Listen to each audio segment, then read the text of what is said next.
Bihaji.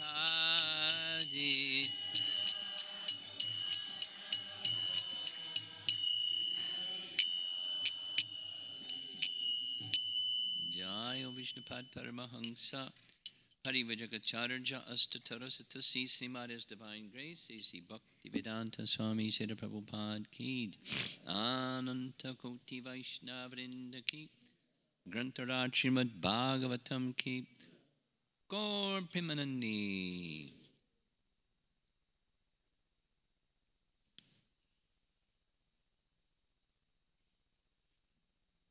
There we go.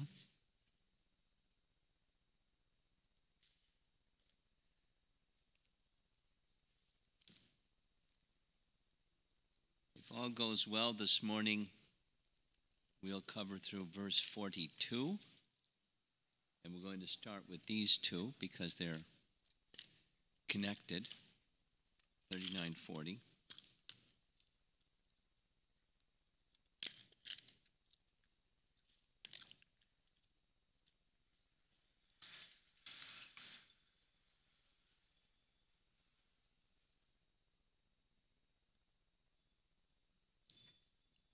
Yesterday evening, just a little review so that we have context. In short, Prahlada is addressing Lord Nrsingadev. He's very clear. He's going to say it yet again today in the concluding prayers. But he is Lord Vishnu. We heard this relationship of non-difference between the creation that Mahavishnu or Mahapurusha is responsible for. And he's facing the Lord of creation. I mean, imagine. And he's very clear. And he's appreciating that Brahma was able to perceive the personality of Godhead within him and within all the elements of creation through his potencies, through his personal expansion. He's this little boy. So he has very clear understanding of who it is that he's addressing. And he's already requested, as the demigods wished him to do, to withdraw his anger. So already his anger is withdrawn because he's listening very attentively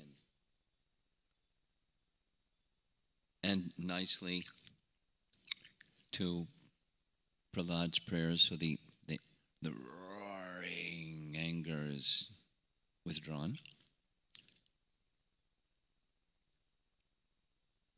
And with love, he's reciprocating with the love of his devotee Prahlada. So, we heard this reference to Tri-yuga, he who appears as the destroyer of Madhu and Kaitaba. And of course, this event takes place in Satya Yuga, which means Satya Yuga, unless it's the very first Satya Yuga in a day of Brahma, there's the previous Kali Yuga. So anyway, the Lord is Tri-yuga. He's identified in that language.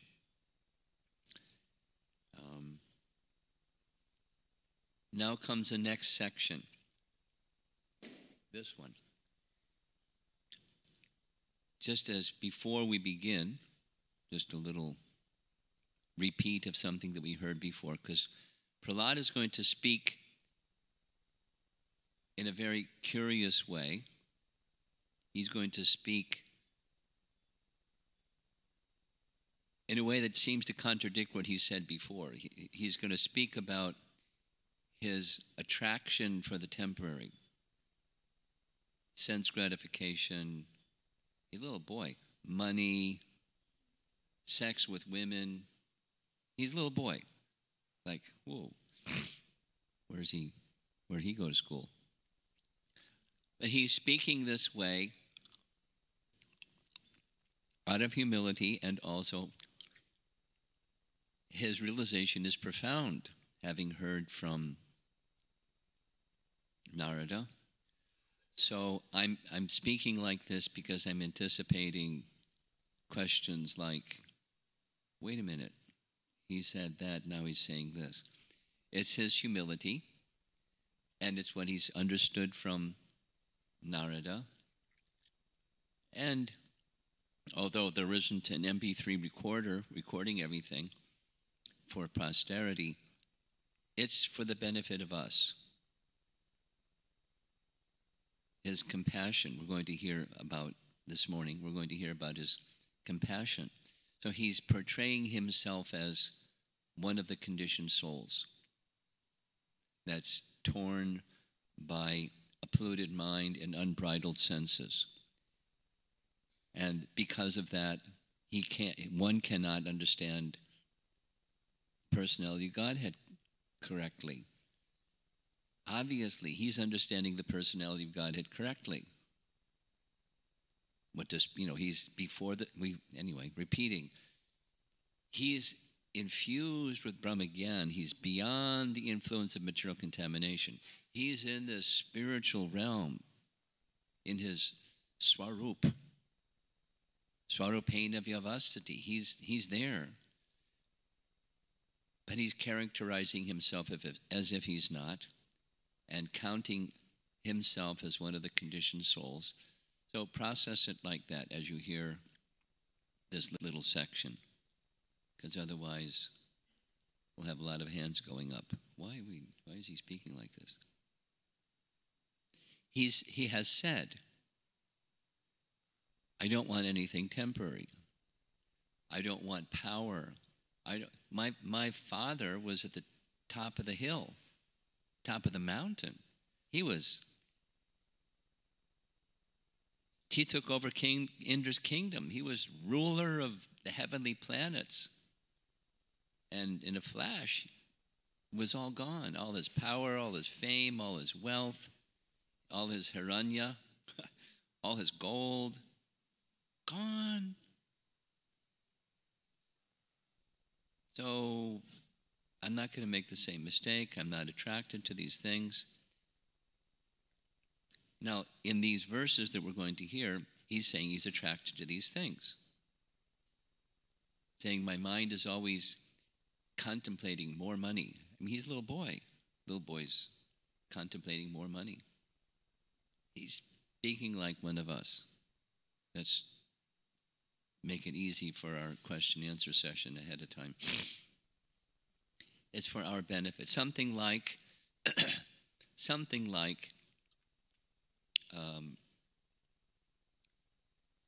Krishna induced Arjuna to be bewildered. Why?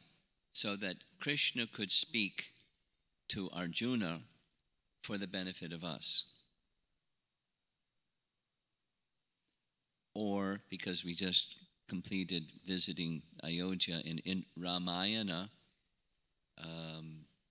different renderings of how Kaikeyi spoke. One of the renderings is that the Supreme Lord, Lord Ramachandra, induced Lord Brahma to have Saraswati have her speak that way. It's mysterious. So, why? So that the Leela could unfold and he could be exiled and mood of separation from his family members and all the residents of Ayodhya by Vipralamba Bhav. They're undergoing great tribulation, but it's a form of ecstasy. It's a long, long description, but I'll just do it quickly. In nectar devotion, Prabhupada cites something that's in detail elaborated upon in Bhakti Rasamrita Sindhu, that the sorrow, there's Sanskrit terms, the sorrow is one of the 7 sthai bhavs. And all of these things are not materially sad, they're ecstatic feelings. It's stimulations of an ecstatic feeling to have the events of sorrow stimulate ecstatic love. So to us it looks horrible. And then we question, why did Ram do this and why that? But from a transcendental perspective, it's stimulations of ecstatic ecstasy, sthai bhav. Steady ecstasy is Prabhupada's translation of that term.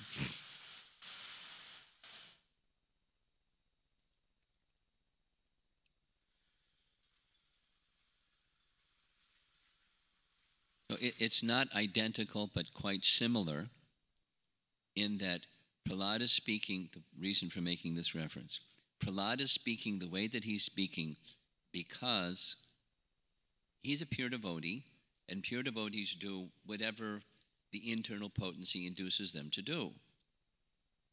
Like there was this discussion yesterday evening about making choices. Well, pure devotees make choices, but they're induced by the internal potency. And we're, somewhere in between. Internal potency, material potency, what does Krishna want? We're not acting 100% because we're not surrendered 100% to the internal potency or to Krishna. Anyway, Prahlada is.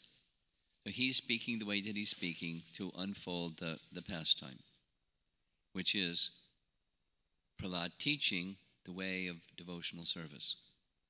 Process it that way. Because otherwise it's, the college brain is going to shut down. No. Yes. Okay. So we'll cover this morning through verse 42 and the first 2, 39, 40. A polluted mind and unbridled senses block our knowing Krishna. So Prahlada is asking Lord Nrsingadev to take these things away, to purify his mind, to take away his material desire, which he doesn't even have. But he's speaking in that way. Okay. Oops.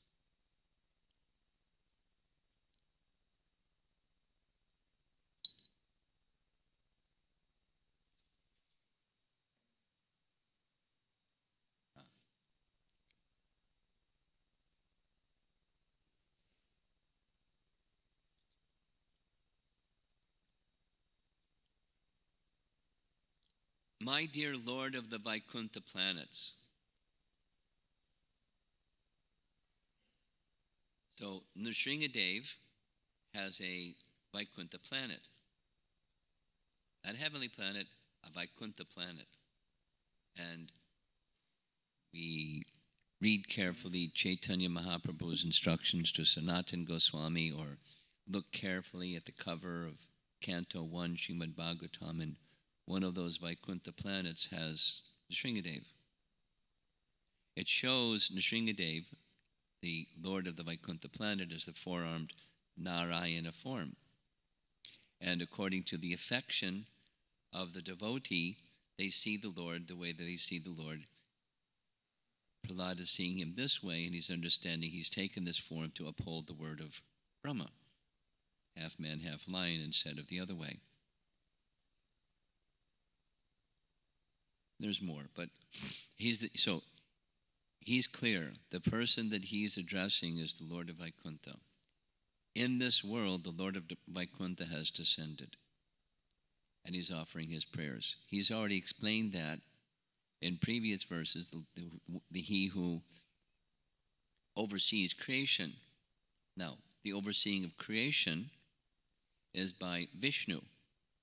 And Vishnu is an expansion of the Lord of Vaikuntha, using Prabhupada's language, a portion of a plenary portion.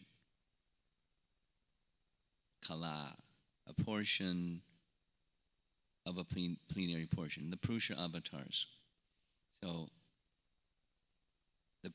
he's seeing, Brahma was seeing the Mahapurusha, or the Purusha avatar form, and it's a detail, but Prahlada is seeing the Lord of Vaikuntha, different than Purusha form. But in one sense, they're not different because one is the expansion. Okay, so, my dear Lord of the Vaikuntha planets, where there is no anxiety, I'm in anxiety. My mind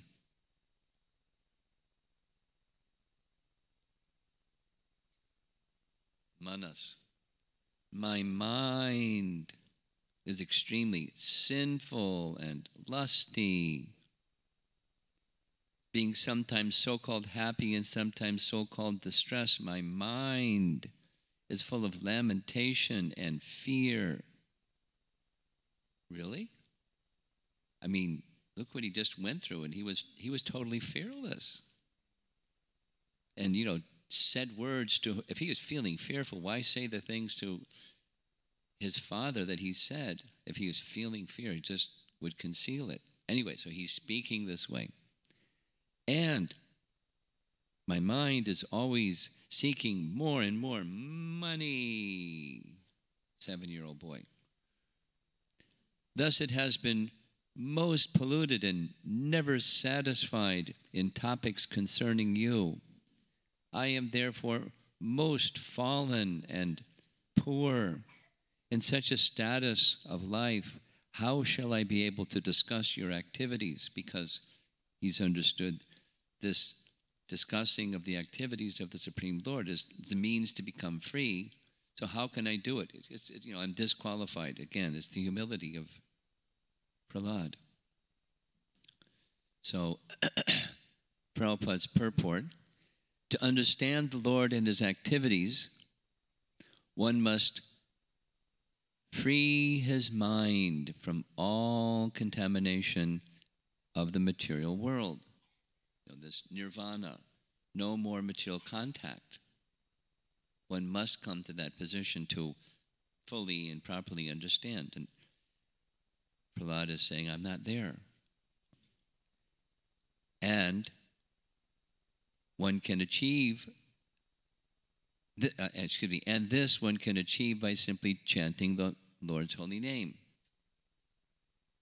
Again, reference to what we discussed, Bhagavad Gita, chapter 6, texts 20 through 23, where samadhi is being described.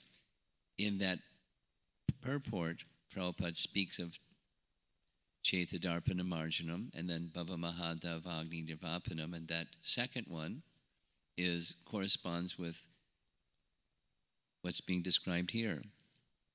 Completely free. There's the cleansing, and then completely free from material contamination. So thus the Mahadavagni, the blazing fire of material existence, is extinguished.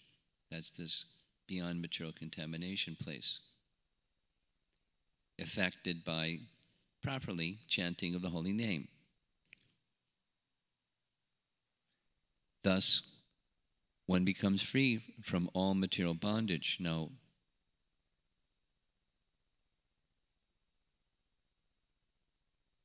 Prahlada received that by the mercy of Narada, then the mercy of Lord Nrsingadeva, and then the hand of Lord Nrsingadeva on his head, and voila. And we have a little bit more work to do. Chanting of the holy name without offense. And when that proper humility, like Prahlada has, and tolerance, like Prahlada has, and ready to offer all respect to others, like Prahlada has, and expecting no respect from anyone, like Prahlada has, this is Shikshashtaka 3, then one is eligible for having a taste in the chanting of the holy name. And if we don't have a taste in the holy name, then we need to work on Shikshashtaka 3 and become absorbed in the holy name, because through the chanting of the holy name, one can chant the holy name of the Lord, Kirtaniya Sadahari,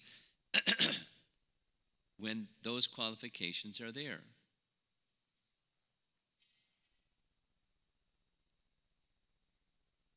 Now, text 40. He's describing something that Prabhupada would speak about. Prabhupada spoke, not necessarily making reference to text 40 from chapter 9 of Canto 7, but he would speak the message in his discussions. So there's the illustration where this young fellow is having a hard time because his senses are being pulled, his eyes, his tongue, sense of touch, taste, ear. Poor fellow.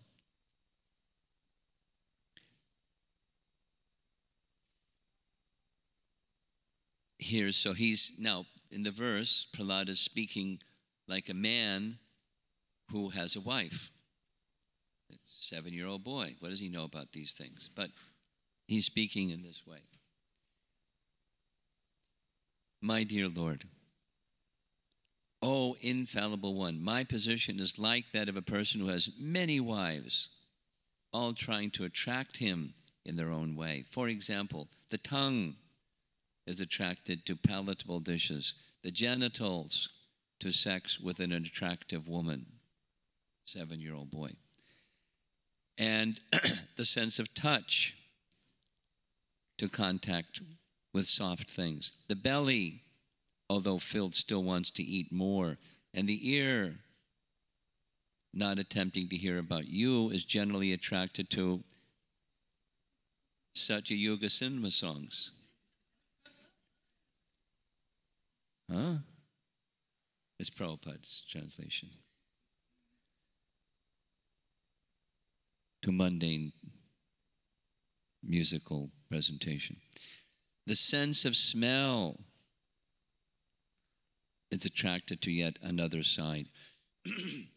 The restless eyes are attracted to scenes of sense gratification, and the active senses are attracted elsewhere. In this way, I am certainly embarrassed. Now, he's speaking like a conditioned soul. We've heard this before. We'll say it again. This is the third time. Just like Krishnadas Kaviraj Goswami, as a superlative example, he's a perfected being. He's on the topmost level, like Prahlada, of devotion. Yet he's characterizing himself as more sinful than Jaghai and Madhai, and lower than a worm and stool. And it's not just a cute expression. He's feeling those feelings. So better watch out. If you become an advanced devotee, you're going to have those feelings. Or if you don't have those feelings, how are you going to become an advanced devotee? It's just part of the territory.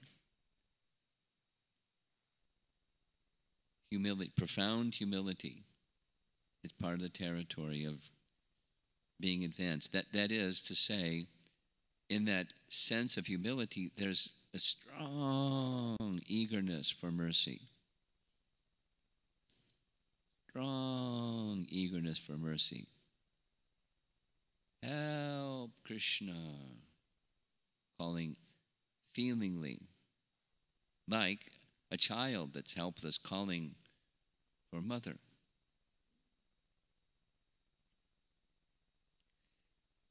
Purport to this verse: the human form of life is meant for God realization, but this process, which begins with Shravanam Kirtanam, is disturbed as long as our senses are materially attracted. Therefore, devotional service means purifying the senses initially.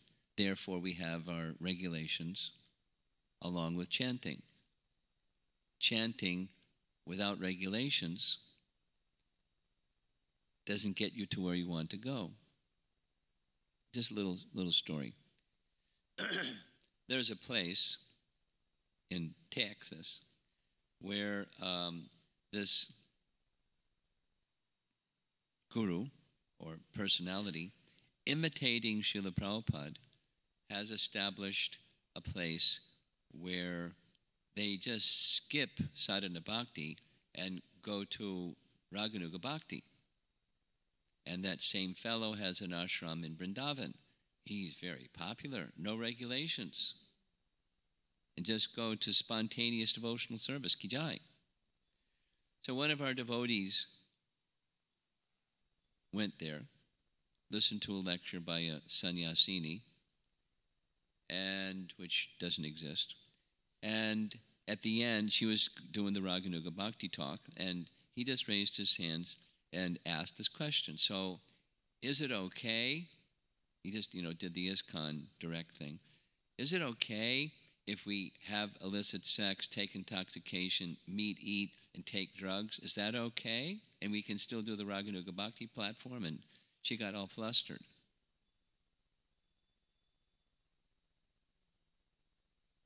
He didn't say, how she responded other than she got flustered. So we have these regulations. They're restrictions, like it's being described here, to help regulate the senses, purify the senses, allow the chanting of the holy name to have effect.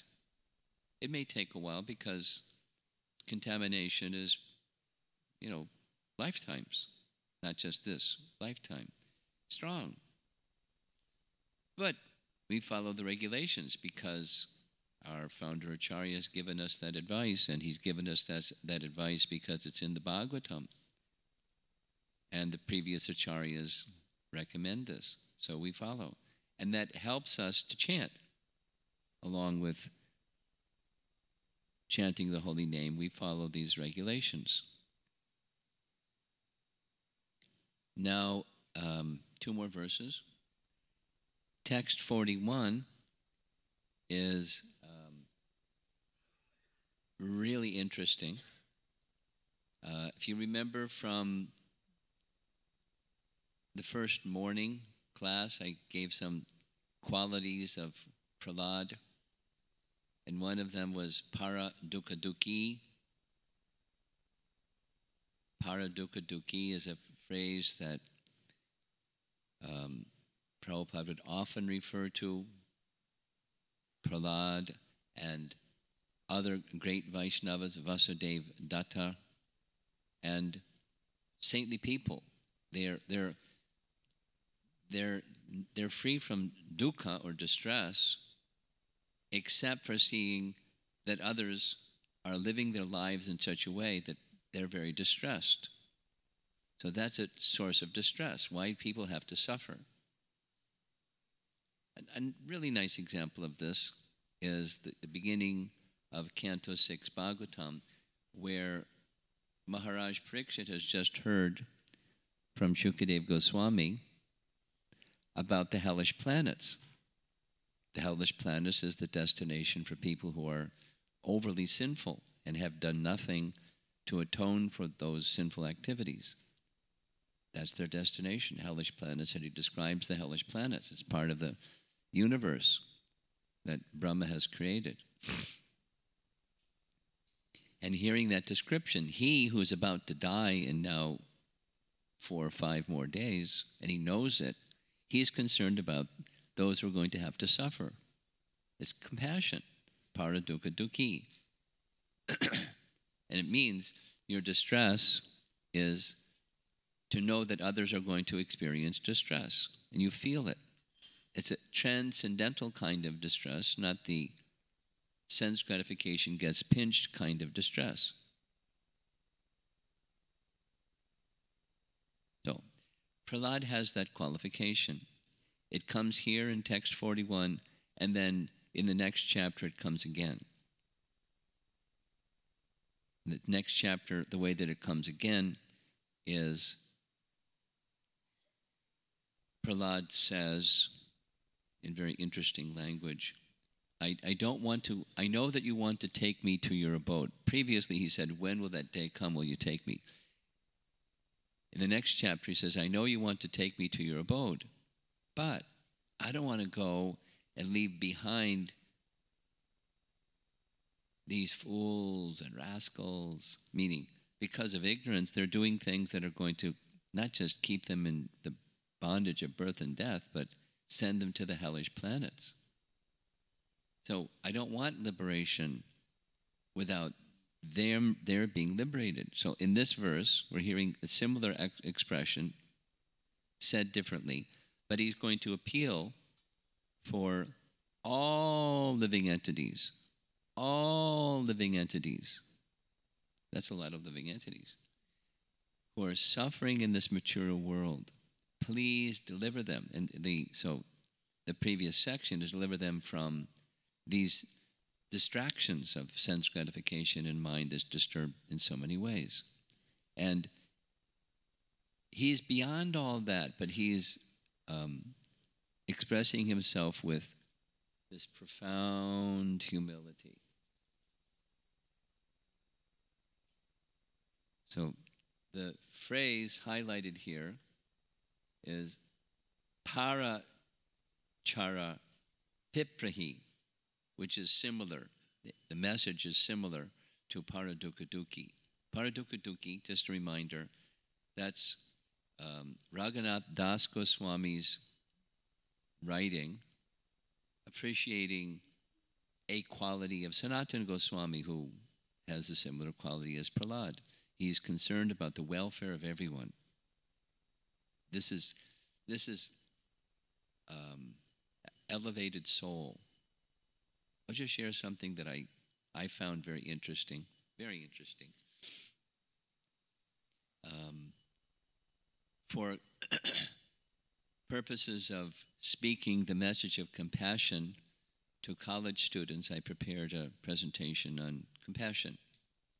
And in doing the research for compassion, I was really surprised. Well, in one sense, no, but Einstein, of all people, speaks about compassion. And people, worldly people, don't think of him as a spiritual guy. They think of him, not especially, they think of him as, brilliant. So one of Einstein's sayings is, in order to free the mind so that one can understand deeper messages of the universe, one's compassion needs to expand to all living entities. Whoa! What to speak of the Supreme Lord, just to understand, physics.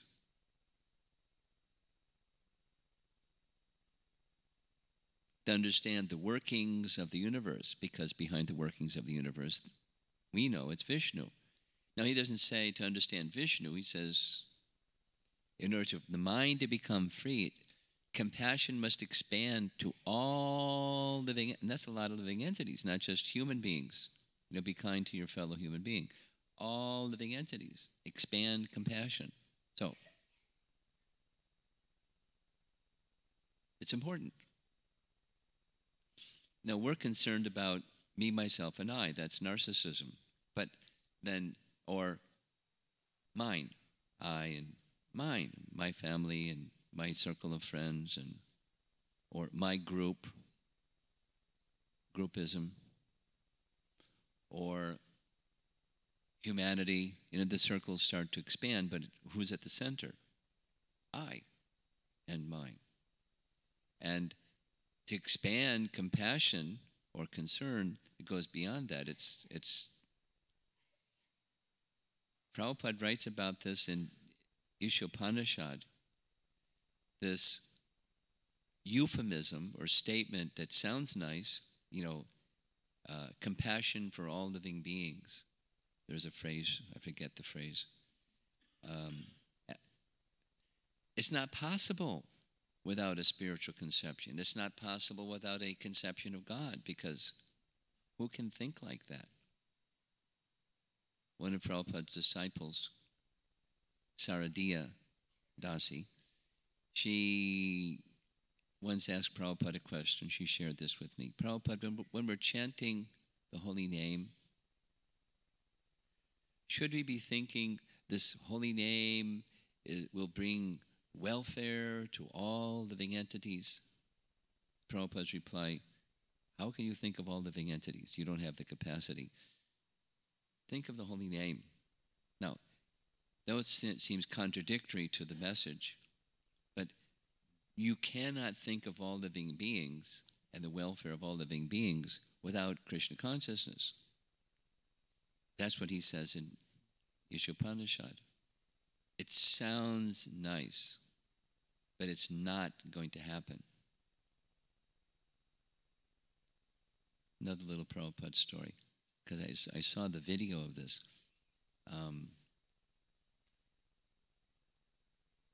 What's the contemporary of Srila Prabhupada who was head of the Sikh religion, Yogi Bhajan?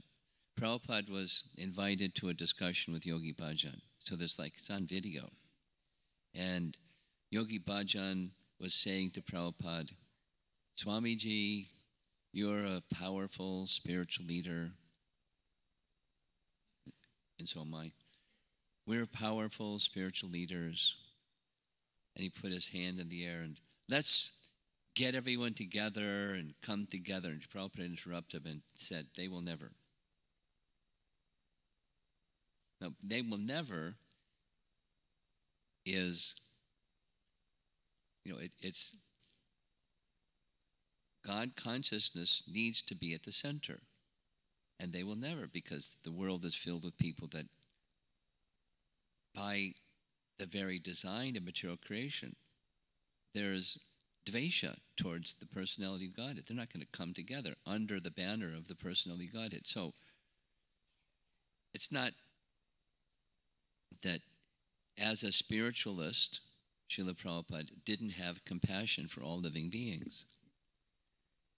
He sacrificed his life for all living beings, not just humans, and not just in one part of the world, or one culture, one race, one group. It's very, very clear.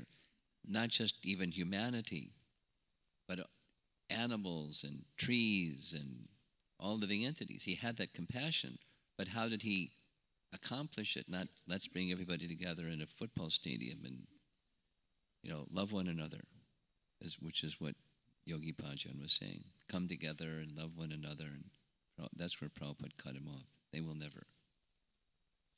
So it's not that the vision of universal brotherhood is wrong.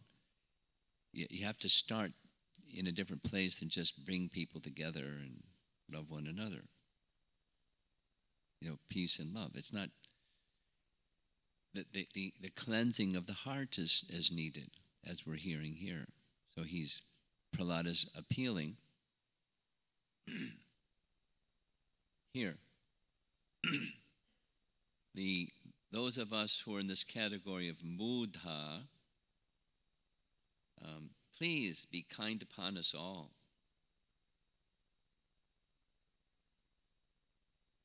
My dear Lord, you are always transcendentally situated on the other side of the river of death.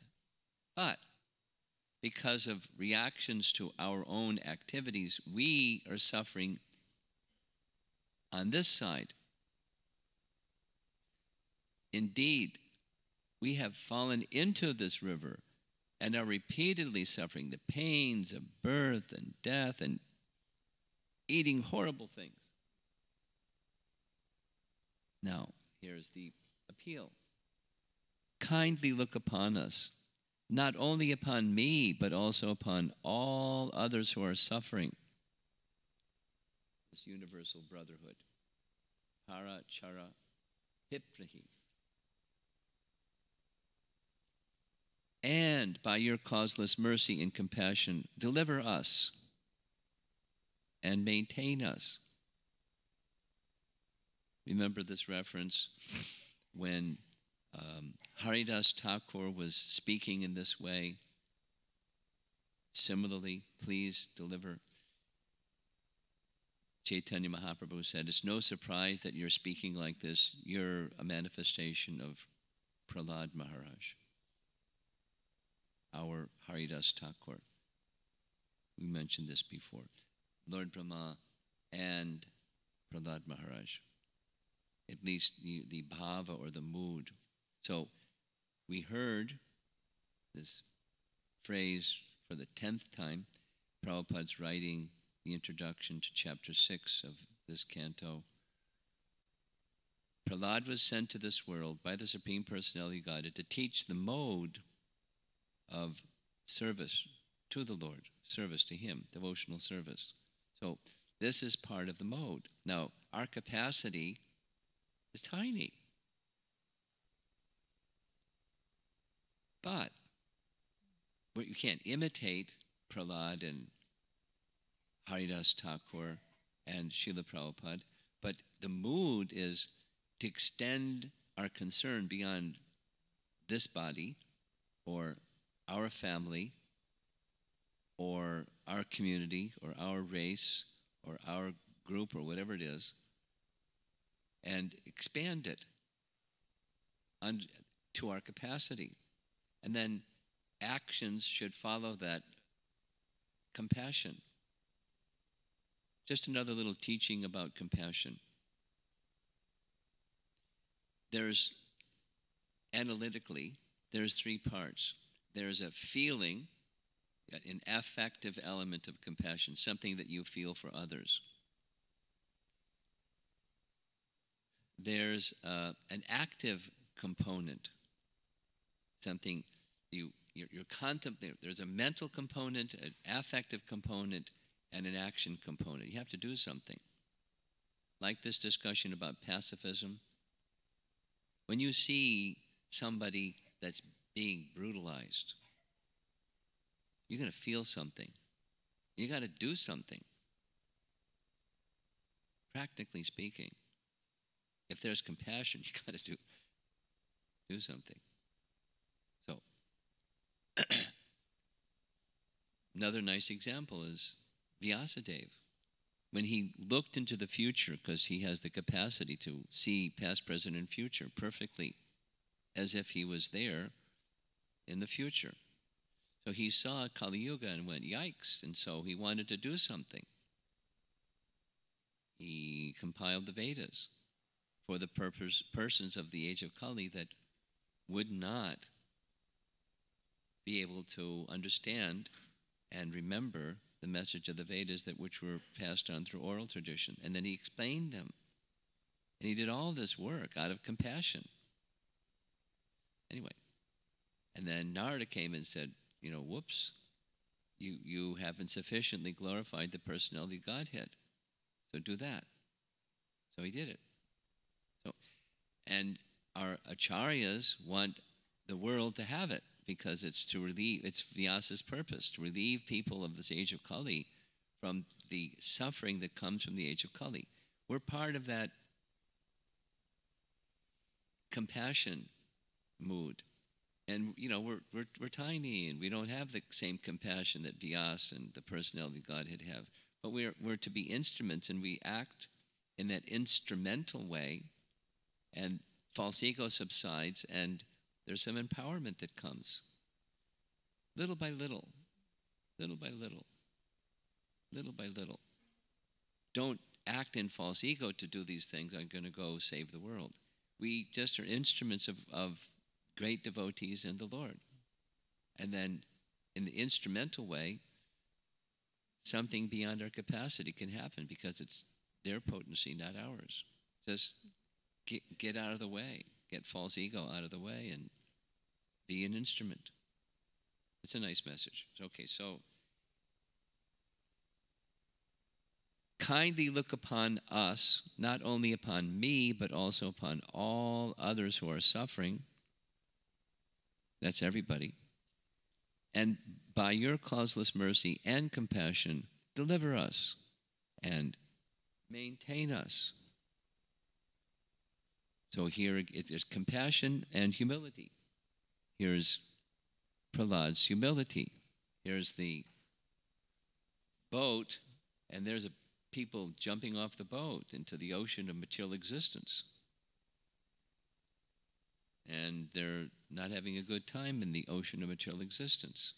So, because of the reactions, same the translation of the verse, reactions of our own activities, we are suffering on this side. Indeed, we have fallen into this river and are repeatedly suffering the pains of birth and death and eating horrible things. So, enormous compassion. And even at the risk of his own safety, we're not Prahlad, but right in the classroom of Shanda and Amarka, knowing very well his demoniac father would get a report of this, he did it anyway. And why? For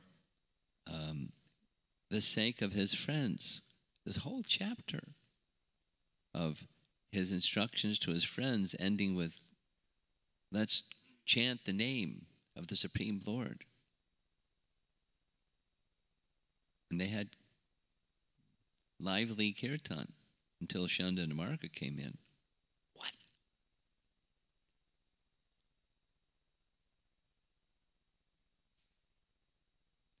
Fearless. On the strength of compassion.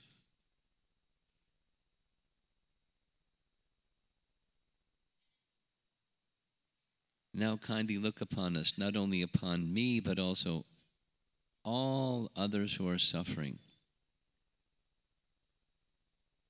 For this reason, this compassion of Prahlad,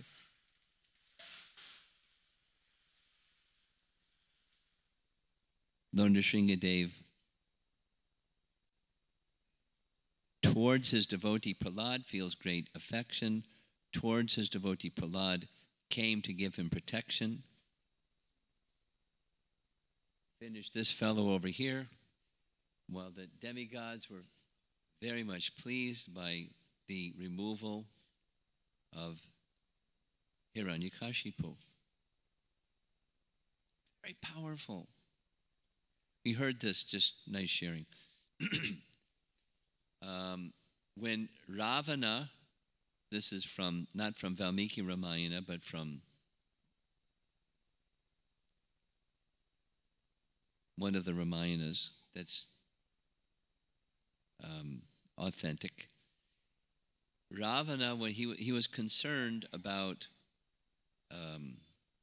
this horde of monkeys and what one of them alone, Hanuman, had done to devastate. So he's like lots of false ego, but at the same time, he's, calculating person. So he wanted alliances that would help him defeat Ram and the whole army of Ram. So Adhyatma Ramayana says that he was considering, who's a powerful demon that can help me? He considered and considered. He thought, Bali Maharaj. So he went to the abode of Bali Maharaj, which is in the lower planetary region, and he was greeted by gatekeeper of Bali Maharaj, who is Vamana. And some exchange without the detail of the exchange. And Vamana told him, you're a fool, but you can enter. So he came before Bali Maharaj, and Bali said, how'd you get past Vamana? He said, he let me in. He said, yes, obviously, because otherwise you wouldn't be here. You'd be finished. So what is it that you would like? Oh, this pipsqueak Ram, I want your help. Well, if you're calling him, bad names, why do you need my help? Well, he's got this horde of monkeys, and I want your help. And you're a powerful Kshatriya. And he said, well, before I respond to your request, why don't you come with me? and he showed him what looked like a mountain made of gold and studded with precious, huge jewels, and said, Ravana, I hear you're very powerful. You lifted Kailash. See if you can lift this. He couldn't lift it with all of his prowess. And, he was really attracted to gold. So he said, why am I unable to lift this? Bali Maharaj said, this is one of the earrings of Hiranyakashipu that when he was killed by Lord Nrsingadev, the earring fell to the lower planetary systems. That's the earring of who you were in your previous life. And that same Supreme Lord Vishnu destroyed Hiranyakashipu. What about you? Anyway, Hiranyakashipu was a powerful, huge, demoniac person. But the Supreme Lord, with a flick, finished him. And precisely according to the promise of Narada and the promise of Brahma, because that's what he does. He fulfills the words of his exalted devotees. And the exalted devotees are just concerned with compassion for the welfare of all and fulfilling the desire of the Supreme Lord. So it's a nice arrangement. Then a nice example of compassion is, it's a long narration, but keeping it short. When Chaitanya Mahaprabhu was traveling in South India, he came to a place where there was this leper, Brahmana, who had contracted leprosy due to offense, and he was emaciated. But Vasudeva was so compassionate that when the worms that had infested his body due to leprosy fell out, he'd pick up the worm and put it back in the hole that it fell out of. Woo-hoo. So after Chaitanya Mahaprabhu left the village, he was lamenting, because of my contaminated condition, I couldn't see the Supreme, because he understood he's exalted devotee who had made a big offense. I couldn't see the Supreme Lord. Because he was desiring like that, Lord Chaitanya returned. He doubled back and went back to the village where Vasudeva was staying. And he embraced him. And when he embraced him, it was a miracle cure. His body became free from leprosy and all the worms were gone. And Vasudeva, like Prahlada, spoke like this from Chaitanya Charitamrita. Who am I, a sinful, poor friend of a Brahmana? And who is Krishna, the Supreme Personality of Godhead, full in 6 opulences? Nonetheless, he has embraced me with his 2 arms. What to speak of cured my leprosy. But he wasn't just like, I want my leprosy to go away. He wanted the mercy of the Supreme Lord. And he was so exalted in his devotion, although he had made some offense, and although because of the offense he was in this abominable suffering condition, he didn't change his devotion to the Supreme Lord. And for this reason, just by his desiring for the audience of Chaitanya Mahaprabhu, he more than gave him his audience, he embraced him. That's the compassion of a Vaishnava like Vasudeva, and in turn the compassion of the personality of Godhead, in this case, Chaitanya Mahaprabhu. So here's Prabhupada's presentation in this purport, text 41. Fools who cannot perceive repeated birth and death and the other miseries of material life cannot be sure of what will happen to them in their next birth. Indeed, these foolish, materialistic, contaminated rascals have manufactured an irresponsible way of life that does not consider the next life. They do not know that according to one's own activities, one receives a body selected from 8,400,000 species. These rascals, Prabhupada's tough language, have been described in the Bhagavad Gita as duskritina, rascals. Kriti and duskriti, rascals. Non-devotees, those who are not Krishna conscious, must engage in sinful activities, and therefore they are called mudhas, fools and rascals. They are such fools that they do not know what will happen to them in their next life, although they see varieties of living creatures eating abominable things, pigs eating stool, crocodiles eating all kinds of flesh, and so on. They do not realize that they themselves, because of their practice of eating all kinds of nonsense in this life, will be destined to eat the most abominable things in their next life. It's reference to that statement in the verse that they are engaged in eating abominable things. There's consequences. A Vaishnava is always afraid of such abominable life, and to free himself from these horrible conditions, he engages himself in the devotional service of the Lord. The Lord is compassionate to them and therefore appears for their benefit. And he appears for their benefit, and how he appears for their benefit starts with appearing in the form of one of his exalted devotees. And that exalted devotee introduces one to Krishna and the mercy of Krishna. Here's Srila Prabhupada's statements from his prayers when he reaches the Boston Harbor. There's a painting, or actually it's a photograph of Prabhupada walking along the Boston Pier, looking at the place where the Jaladuta arrived, pier number, whatever it is, 52 or something.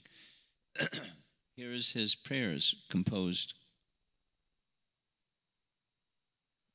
upon his arrival, similar to Prahlada.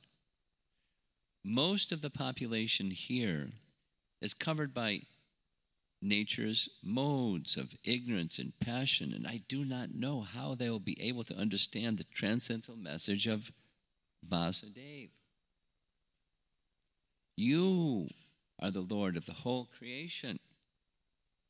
So, if you like, you can make my power to speak suitable so that they can understand. Because otherwise, modes of ignorance and passion, how are they going to understand Vasudeva message, pure goodness?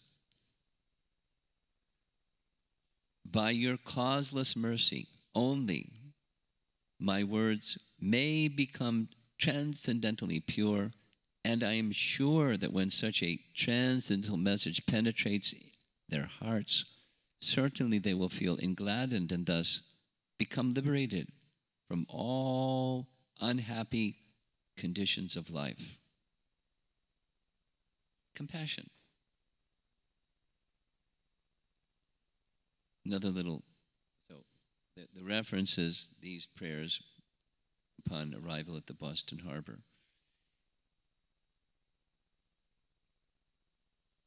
One time in Chennai, Prabhupada was visiting, and a Mayavadi sannyasi came to see him. An appointment was made. They were together with devotees in the room. And the sannyasi came to complain about Prabhupada's Sanskrit in his Bhagavad Gita translation. And the man spoke and said, Swamiji, you have written in your Bhagavad Gita translation things that are not there in the Sanskrit. Oh, and then he gave an example in chapter 3, text number such and such. There's no mention of chanting, and your purport says chanting of the Hare Krishna Maha Mantra. There's no mention of that in the verse. Oh. And are there other examples? Yes, in chapter 6, there speaks of meditation, and you speak of meditation upon Krishna. There's no mention of Krishna in the verse, but you're speaking meditation upon Krishna. Oh, are there other examples? And I didn't hear the translation or the transcription or the recording, rather, of the interview, but from someone who did, it went on for an hour. And Prabhupada just said, oh, is there something else? Is there something else? Is there something else? And how did he wrap it up? An hour later, he said, Sir Prasadam. And they brought some prasadam to the sannyasi, and he left. And the devotees were astonished because they said, Prabhupada, you're like fire when it comes to Mayavadis, and you let this man speak like this again and again and again. Why? And Prabhupada said for 1 hour, he was calling Krishna's name again and again and again and again. And I was considering, maybe next time when he comes to see me, he'll accept what I have to say. Because he's been purified by saying Krishna's name again and again and again. Then on the other hand, maybe he'll be like Shishupal and need Sudarshan Chakra to help him out. But that was Prabhupada's compassion when, at times when he would speak in a fiery manner, it was also compassion. It wasn't like combat.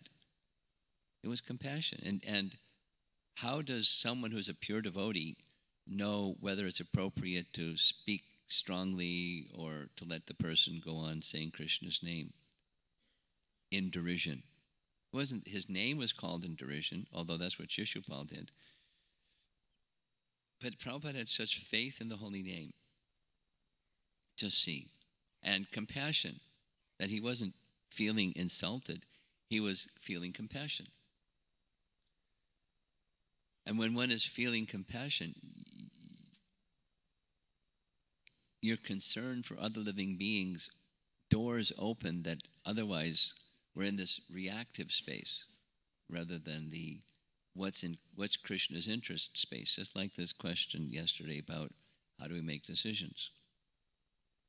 Well, what's in Krishna's interest?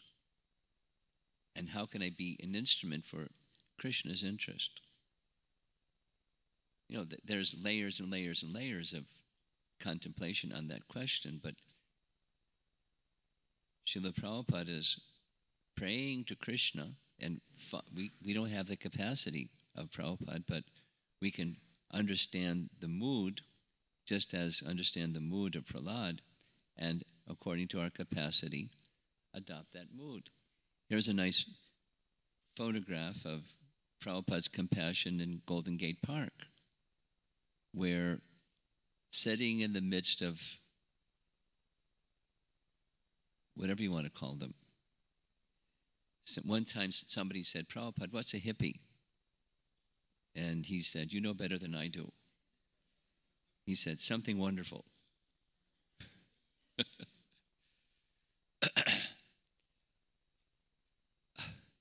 One of our devotees was visiting in Udupi, and they had developed over a period of time a relationship with some of the sannyasis. So upon invitation, they wanted to, could you describe what has inspired you so much to take up Krishna consciousness this way? So they had this inspiration. They showed a video, the documentary, Your Ever Well Wisher. And there was one scene, this one, of Prabhupada in Golden Gate Park. And at the end, the sannyasi that was watching said, your Swamiji is very powerful. We could never do this. Because there's concern about being protected from contaminating association. And my goodness, contaminating association plus. By the way, that's Mukunda Maharaj.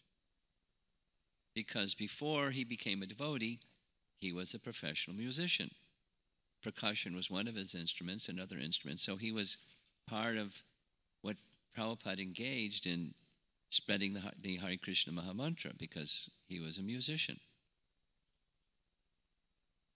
And he was one of the three, and his wife, to go to London and spread Krishna consciousness. And it wasn't he specifically, but he had developed a very, very deep relationship with George Harrison. There were others that befriended him also, and kind of the most adventuresome one amongst them was Shyam Sundar, and you can read about that in his book, the Rhino's book. The description is there. Anyway, the description is there. Prabhupada was filled with compassion. I'll just one of the episodes that Shyam Sundar narrates. Just Prabhupada's compassion is the message this morning. The three couples were really, really, really careful about not asking for anything from the Beatles, because they were used to people asking them for stuff, especially money. So they just didn't ask. They just, chant and be happy together. So one day, Prabhupada called Shyam Sundar to his room and said, I need to print Krishna book. Could you ask George for $50,000? And that time, that was, in the Hare Krishna movement, that was a lot of money. And for nothing for those fellows, but it violated a principle. And Shyam Sundar didn't say no. He just said, we've never asked. And Prabhupada said, you trust in Krishna. Mark my words. You trust in Krishna, it would all work out. So it was going against something that they as a group had established as a fundamental principle of how they were going to engage in this cultivation, but Prabhupada's instructions superseded that. And so off he went to an event where they were going to be singing, and Shyam Sundar had privileges, so he got right to where their dressing room was, the backstage scene, brought prasadam, and his words are worth reading, what Shyam Sundar was feeling, but he felt confident. He was reluctant, but he felt confidence in Prabhupada's words. So he brought the topic up to George. And he said, I don't know, these aren't his words, but his face became very serious. Like, why are you doing this? The unspoken, we're not going to ask, he was asking. And then, all of a sudden, electricity blew, and all the lights went out. Right at that moment, George looking angry or whatever it was. And then some moments passed. This is London. And then the lights went on. And some kind of comment that was prophetic. So how much? And the number was given. And he said, I'll arrange. I mean, that's not exactly the verbal exchange, but having faith in the instruction of the spiritual master. And in this case, it was not just a suggestion, it was an instruction. And Prabhupada was told that would be violating our principle that we observe. Do it anyway, and Krishna will help you. So afterwards, after the concert, etc., Shyam Sundar came back and reported to Prabhupada what happened.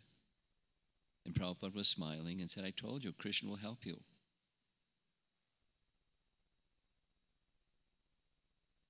Not that Prabhupada knew how it would play out. Maybe he did, maybe he didn't. But he knew that Krishna would help because it was for Krishna's service. Anyway, the compassion of a great personality. And our last verse for this morning, text 42, the message here is, Lord Nrsingadev, Lord Vishnu, Lord Krishna, the Supreme Lord, is especially kind upon the devotee. Now we heard about the neutrality, Samoham Sarvabhuteshu, and how that special kindness is not a contradiction to his neutrality. But here's Prahlad's statement. Highlighted here are this Priya Janan. He holds his devotee especially dear, those who are engaged in his service. Anu Sevatam Naha. He holds special affection because, and the reason is, they hold special affection for him. He's reciprocating with their special affection for him. He shows special affection to them. It's completely natural. I like Prabhupada's explanation of this. He says, supposing we have a family, and in the family there's many children, and the parents have natural affection for all children in the family. But if one of the children, amongst the many children, is especially gentle and affectionate and has that kind of special feeling towards the parents, they love all their children, but they'll feel and demonstrate special affection for that child. It's just natural. Similarly, Krishna has affection for all living entities, and amongst all living entities who are his part and parcel living entities, those that have special affection for him, he has special affection for them. Not partiality, it's natural. The way of love.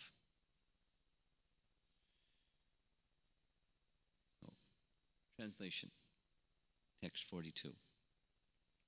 O my Lord, O Supreme Personality of Godhead, original spiritual master of the entire world, what is the difficulty for you who manage the affairs of the universe in delivering the fallen souls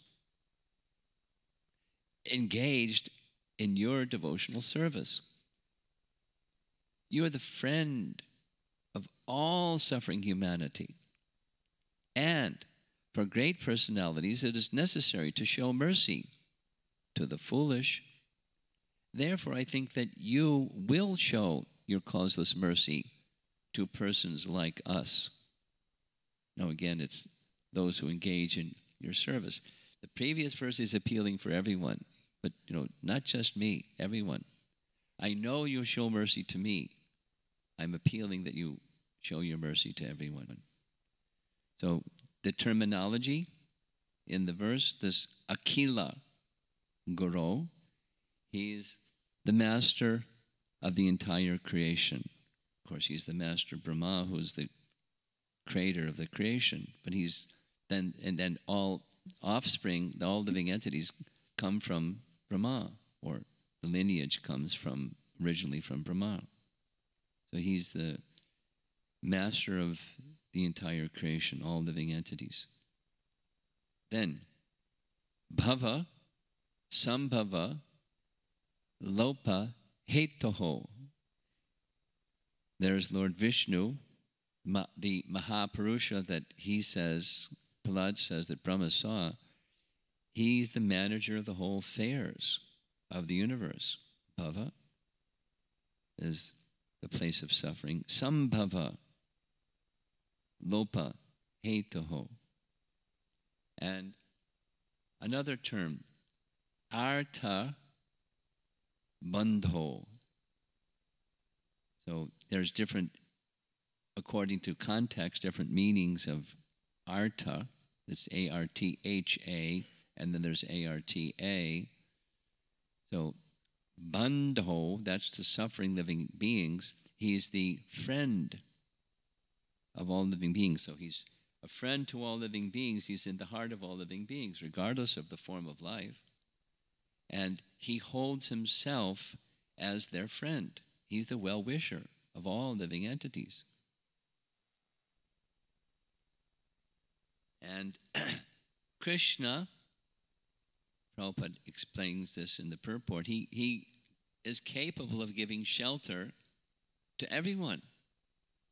Here's the Govardhan Lila, where he's giving shelter to all the residents of Vrindavan, not only the people, but all the living entities who are residents of Vrindavan. That's a lot of living entities, but Govardhan Hill expanded by the touch of... Govardhan Hill was feeling ecstasy. And so Govardhan Hill expanded. And as the lightning was crashing on Govardhan Hill wasn't feeling anything. He was feeling ecstasy just by the touch of Krishna's hand. He's the shelter giver to everyone. And Krishna extends his shelter through his devotees. Now, shelter through his devotees doesn't mean his devotees lift Govardhan Hill. Or when there's a hurricane, the hurricane bypasses their home, or the Puerto Rico temple. It may be the Puerto Rico temple gets wiped out. But the devotees will come and help the Puerto Rico devotees rebuild and have new construction, because devotees are part of that entourage of Krishna's protection. And conclusion, Priya Janan Anusevatam Naha. The Supreme Personality of Godhead is very favorable to devotees who act according to the instructions of his own pure devotee. There was a question the other day, how do we know what will be pleasing to the spiritual master so that we can get through the spiritual master the mercy of Krishna? Remember that question? She's not here. But here's the answer that I gave, and it's right in the purport. Srila Prabhupada journeyed for the purpose of giving compassion, following the instructions of his spiritual master, and compassionately giving relief to suffering living entities of this world. And following the instruction of Bhaktisiddhanta, the mercy of Krishna flowed through the instrument of that instruction. And finally, the way of Prahlada. We heard the first morning these different qualifications of Prahlada. He is the epitome of this scriptural teaching that one should be the servant of the servants. He sees himself as the servant of Narada Muni, who is the servant of Lord Brahma, who is the servant of the personality of Godhead. That's his mood. So that's his qualification. Here's some scriptural references that teach the same. Lord Chaitanya's teaching, we've heard this again and again, Gopi Bar Tu Padakamalayur Das Das Anudas.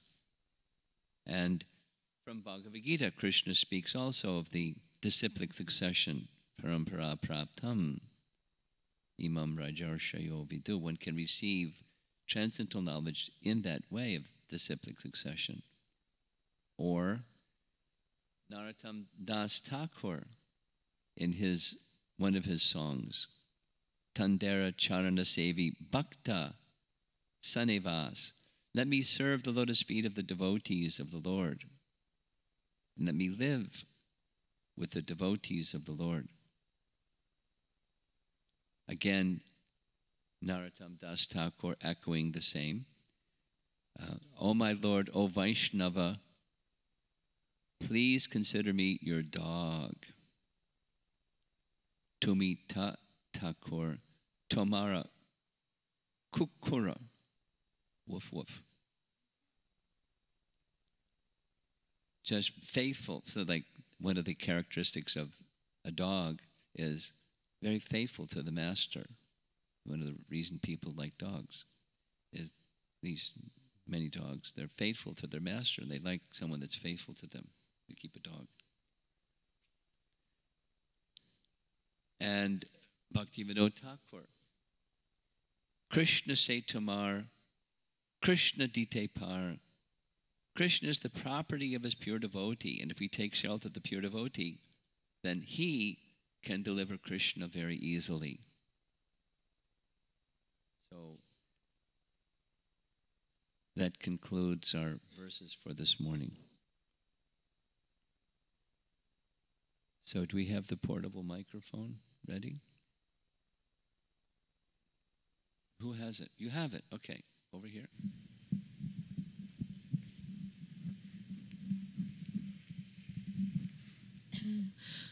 How to understand the difference between instruction and suggestion?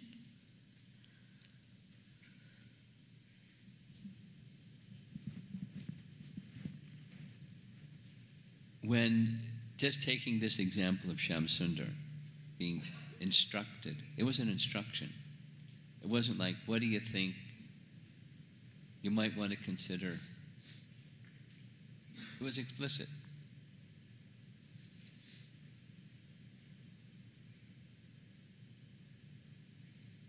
No, Prabhupada gave an instruction to Shamsundar because he knew he was surrendered. It wasn't like, oh, let me think about it, or well, what about this? So he was very decisive and directive. So language tells you whether it's a suggestion. And relationship also, direction and instruction or suggestion.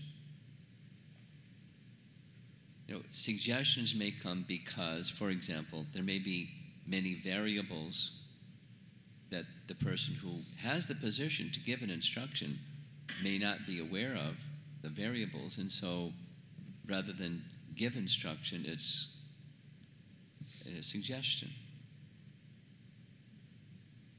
No language and circumstance. Even when there's an instruction,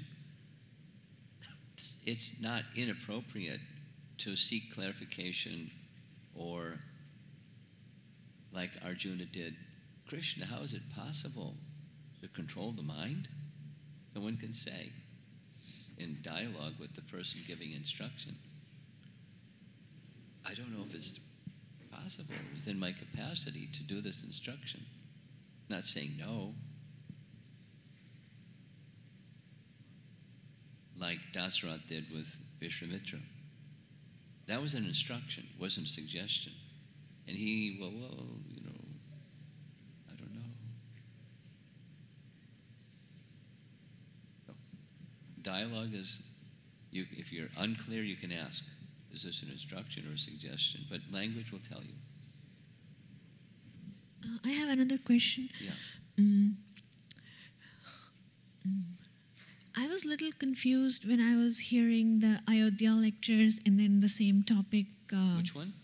Ayodhya lectures, where you were saying the mood of Lakshmana was like he made choices. He said, Lord. I was only repeating what the Sri Vaishnava Acharyas say, comparing the two. But yes, that's what I said. So the mood of Lakshmana is he makes choices and he says, I want to come with you. And then the mood of Bharata is little different. Oh, I want to come with, come back or I'll stay with you. But, bottom line is, in both cases, service. They never depart from service. There's a difference of mood in service. So my question is, like, I heard two different terms, like being a servant makes choices, but then you have somebody who's acting like an instrument. So that's Bharata. Yeah. So the second one. So hearing from Prahlada Maharaj the spiritual mood to cultivate. So what's like a spiritual mood to cultivate in the sense of keeping in view our own nature?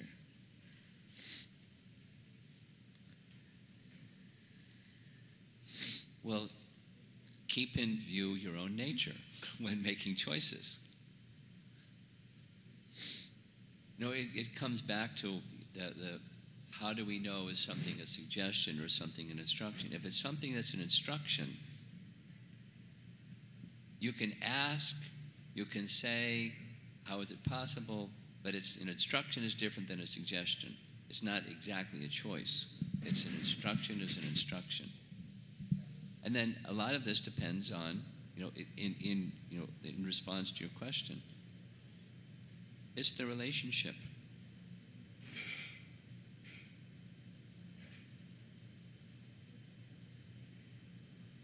And it's also the circumstance. Srila Prabhupada didn't instruct some people because he knew they couldn't take it.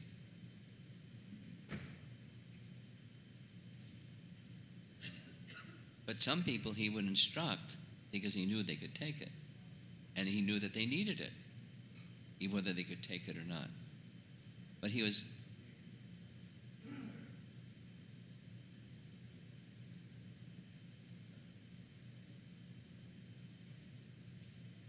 cautious. There's two stories. It's the answer to your question has a lot to do with the relationship, and if you're not clear, then you ask, is this a choice? Is this an instruction? Ask, and based upon the relationship. If there's uncertainty, generally based upon the relationship, you'll know. But you're not clear, then you ask. So two little Prabhupada stories. You've heard them before. Well, one of them you maybe haven't heard.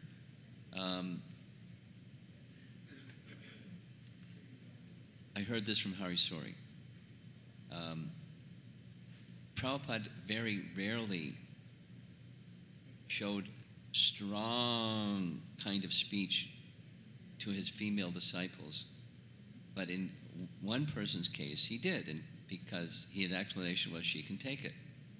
And it was, the detail was, Prabhupada had a practice in a very regulated way that at a certain time he would take his midday bath, he'd put on fresh cloth, he'd sit down and chant Gayatri, and he expected, as soon as he's finished with Gayatri, prasadam is there, and there's chapatis that are puffed up like a balloon, and he would poke his finger in the top of the chapati, and it would let the hot air out.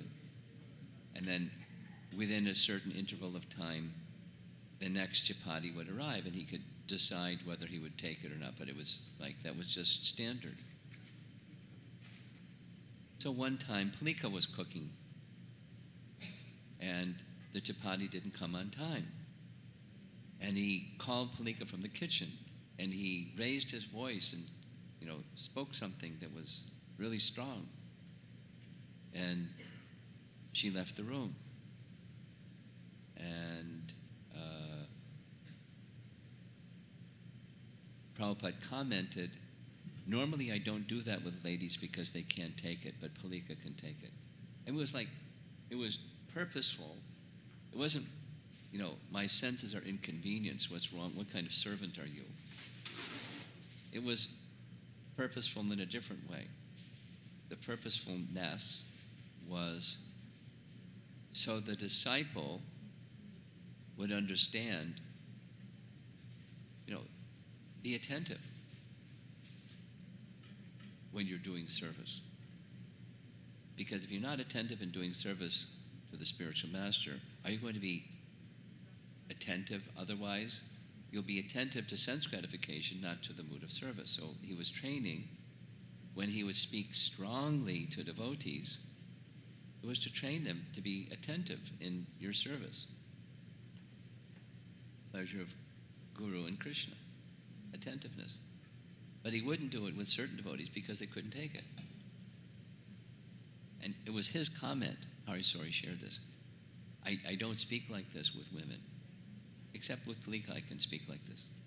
It was like, casual. It wasn't any anger at all in his, it was purposeful.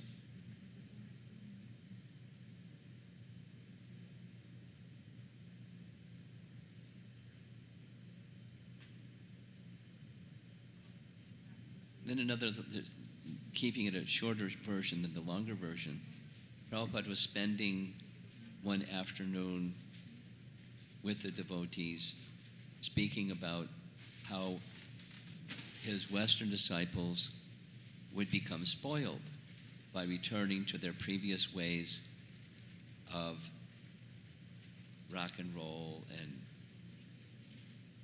indulgence in drugs and things. So he was like, he didn't like it when they grew their hair and became interested in Western music, rock and roll music. He was, strong about it. It would just pollute their consciousness, and on and on. Then somebody who had been married the previous day came to see Prabhupada, about to leave, and Prabhupada, now that I'm married, I have this desire to start a band, and may I have your permission to make this music band, like a rock band, and sing songs and glorify Krishna. Prabhupada agreed.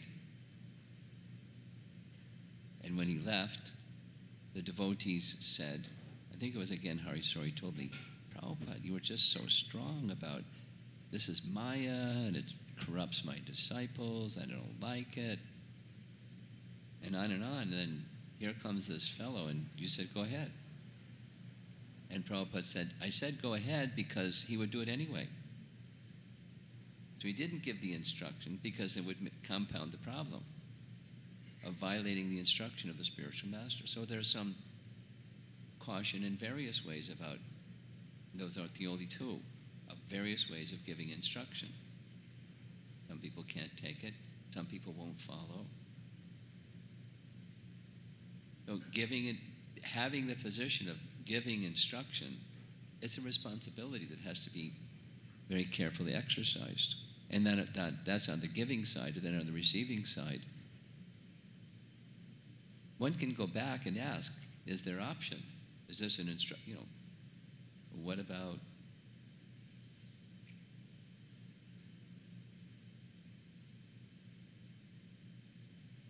And then in the case of, both said similar things, but in the case of Lakshmana, there was yielding because he understood, Ram understood, he can't live without me. And Bharata can. And I want Bharata to rule. That's what the benediction was. That the word that I am to uphold is Bharata shall be installed. He didn't waver. And Bharata could take it, with some condition. He'd serve on behalf. So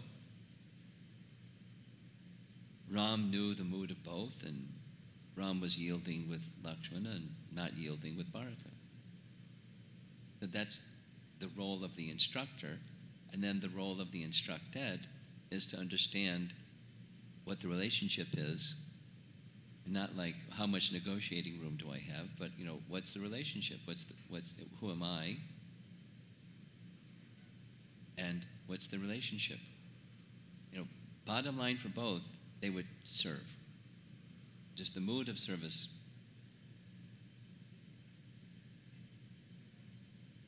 By transcendental arrangements for our edification, for that matter, is different mood of service.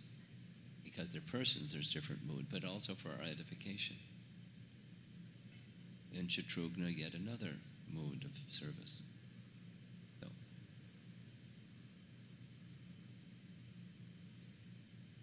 something else? Over here? There's 3 hands up. Guru Maharaj, my question is, you mentioned that Supreme Personality of Godhead sent Prahlada Maharaj to teach a certain mode. So what is the mode that Prahlada Maharaj is teaching to us? I've been speaking about it all along. Just go back and listen to the recordings. Right behind you. Guru Maharaj, in this section I was feeling compelled to compare the compassion of the Lord and the compassion of His devotees, which is reflecting the mood of the Lord. Yes. But then I still see some difference. Please correct me if I'm wrong. That's allowed. Differences are allowed because we're persons. So in that verse, Balasya Neha Sharanam Pitaro Nrsinga, it ends with the word tad upekshitanam, which has the sense of that Lord is taking the position of neglecting.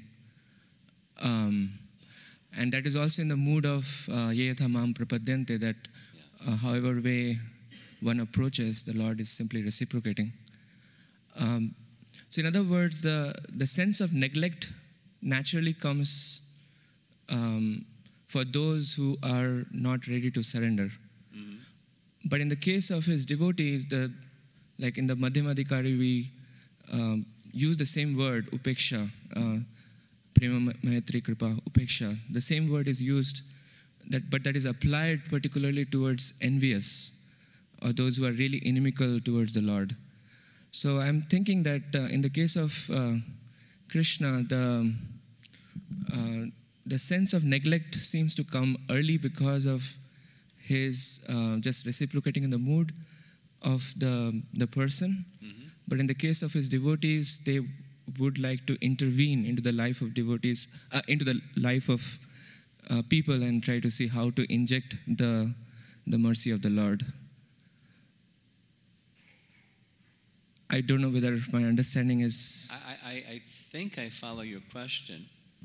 It's similar to, not the same, but similar to Krishna's saying, don't disturb the minds of the faithless. And then in the purport, Prabhupada says, the devotees of the Lord are more compassionate than the Lord. And they go and disturb the minds of the faithless. For the understanding the higher purpose of the Lord is he wants them to be relieved of their suffering. So the devotee is acting as the instrument of the Lord, although the Lord is saying don't disturb them. And there's all variations of, individual relationships that one has.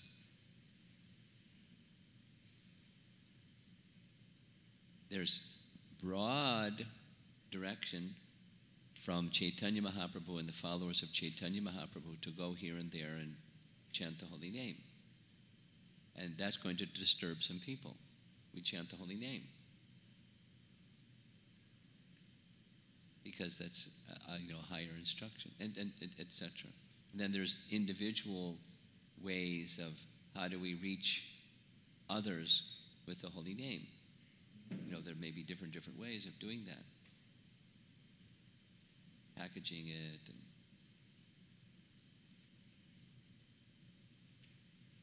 Okay. Thank you. Way in the back.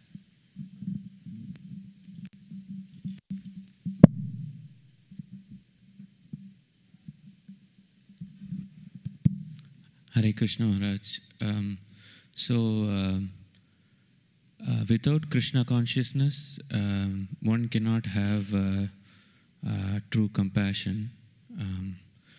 How can you give some tips on how to show or explain that phenomena to others? The phenomena of having compassion? No. How to explain the phenomena of having compassion? No, the fact that one cannot have true compassion without Krishna consciousness. Well, principle-wise, absent Krishna consciousness, what do you have? You have another conception, which is a material conception of self. And so compassion will take on a illusory form. There will be compassion on the platform of the temporary, that which somebody isn't. The illusory sense of self. And very actively one can be promoting compassionate activities that doesn't touch on the self. That's not compassion. It's a illusory representation of compassion, but it's not compassion. Should I elaborate, or you follow?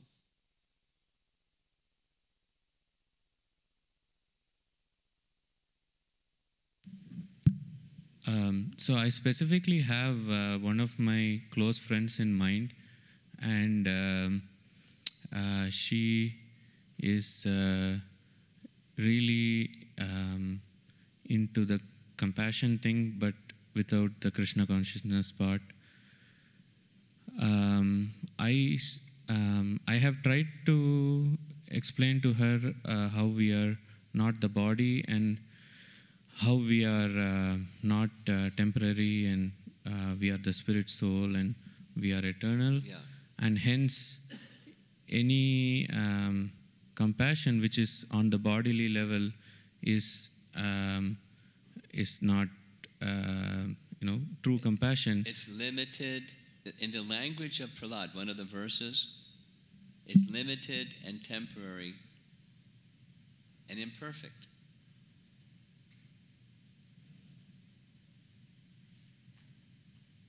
It's aside from sat and asat, it's not who we really are. So therefore it's not real compassion, but it's compassion in a limited and temporary sense.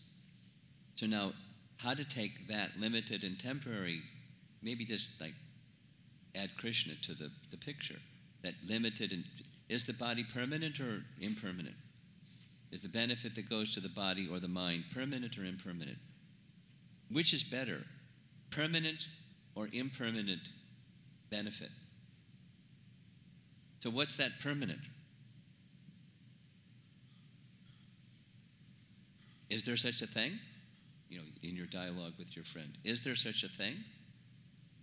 And if you can give permanent as well as impermanent, which is better? Now, it's another discussion to say, is there real compassion? But to say, which is better? Permanent as well as impermanent.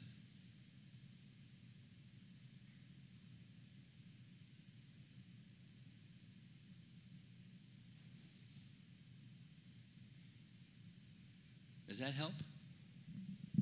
Yes, It's a step Maharaj. rather than, home run. Which is better? Can this also be shown by actions instead of... Sure. But let's take another example. Vegetarian and prasadam.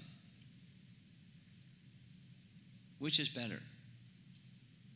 This is, perhaps an approach to help your friend understand compassion in the higher sense. Do I need to, it's mode of goodness. But the living entities are also affected. Even you're vegetarian. What are you going to do? Stop eating. Or drink water. Well, there's living entities in the water. Well, boil it first. Well, then you're killing the living entities in the water. So what are you going to do? You offer it to Krishna. You take the apple from the tree and offer the apple to Krishna. The tree is getting spiritual benefit and you're getting spiritual benefit. Which is better? Eat apples or take prasadam? The compassion to the animals is exhibited in both. Which is better? So we don't incur sin, and so that the tree gets spiritual benefit. Which is better? The compassion to the animals, or the giving compassion to the living entity that bears the apple tree, living entity. And no, if this person doesn't accept that there's a soul, that's another thing. Then you need to address that. But just comparative rather than, that's not compassion.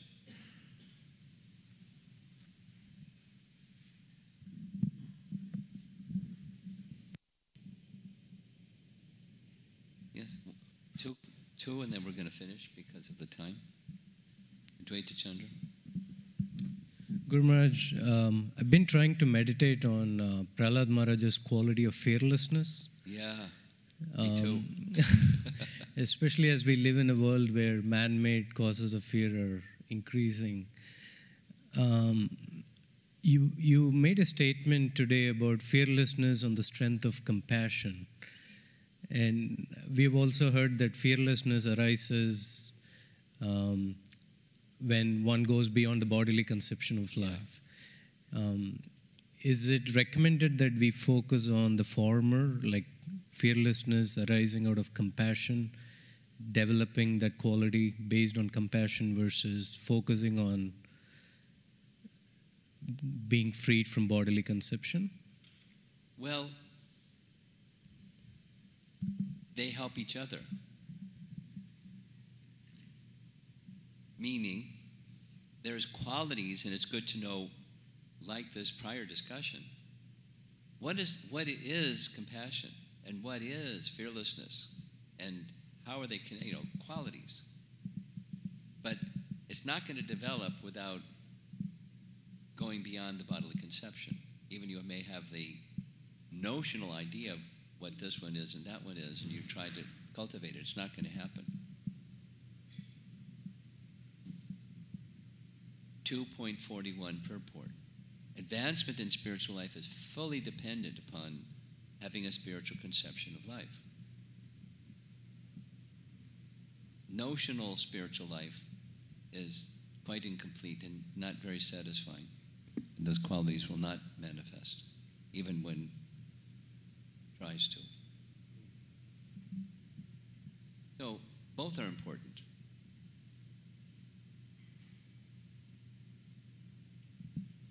When you get in your car and you put you want your GPS to get you to the destination, you have to know the destination.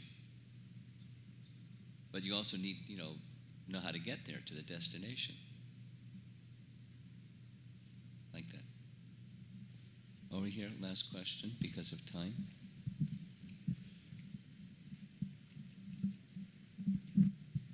Maharaj, this question is about yesterday evening, about the Lord being called Tri-Yuga.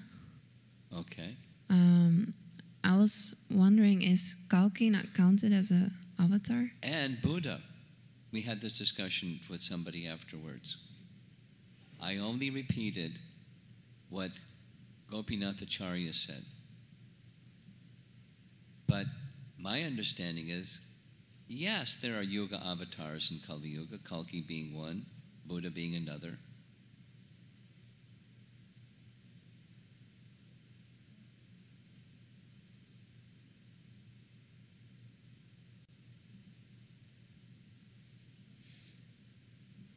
Okay? So we'll come back at, I guess, 20 after. We give you 1 hour for breakfast. And I'll remind you the midday, the second class is going to be a long one. So don't eat a big, heavy breakfast. We'll see you back at 20 after 10. Srila Prabhupada ki